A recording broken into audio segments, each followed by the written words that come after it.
Paul O'Grady handed in his notice at Radio 2 after being asked to share his regular slot with Rob Beckett, who, at 37, is 3 decades his junior. The TV and radio host lamented that he was disappointed, suggesting Radio 2 was always intended for an older audience, but that producers are on a quest to make it more appealing to the younger generation. "I was disappointed, because I'm a great believer in continuity," he revealed, after relinquishing a slot he had held for 14 years. His final show was in August 2022, which devastated regular listeners who had come to enjoy his broadcasts. "Radio 2 has changed, it's not what it was. They're trying to aim for a much younger audience, which doesn't make sense because you've got Radio 1, for that," he stated. "Radio 2 was always for an older audience," the For the Love of Dogs star continued sorrowfully to the Metro. However, he announced his decision to part ways with the station last year, insisting that it was the right time to go under the circumstances. At around the same time, veteran broadcaster Ken Bruce, 72, also left the station to transfer to Greatest Hits Radio, sparking an ageism row.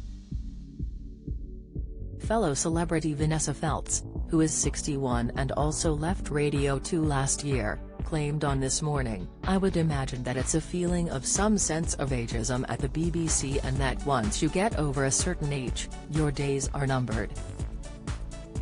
You're not valued in the same way, the music isn't as appealing because they've kind of changed the music of Radio 2 to appeal to the younger audience they're so desperate to get." Radio 2 adamantly denied her claims in a statement in which it added that the channel is hugely proud of having a range of presenters from their 30s to 80s years old.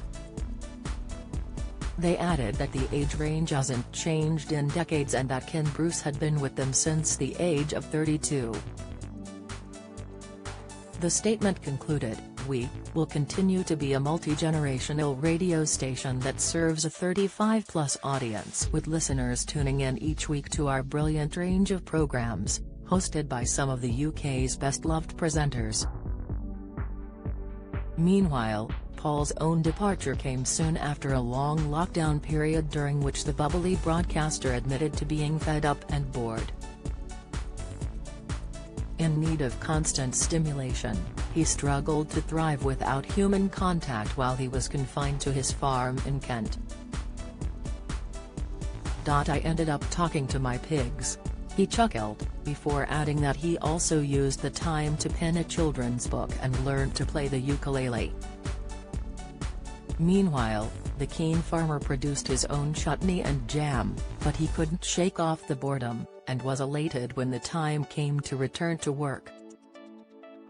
Fortunately, Paul is still very much in demand with TV producers, admitting that he has already been asked to take part in another series of For the Love of Dogs.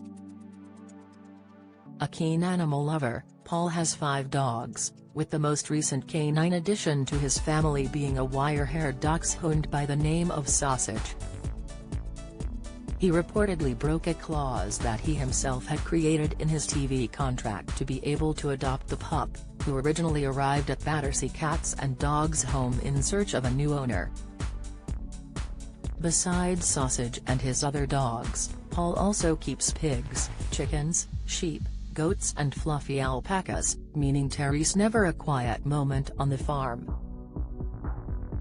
The TV star described his show as a Cinderella story during which animals who were previously scared of their own shadow can be seen regaining confidence and happiness after being matched to the right loving families. Although Paul has joked that he has repeatedly asked ITV whether they really want him back for another series, it looks like keen fans certainly haven't seen the last of him yet.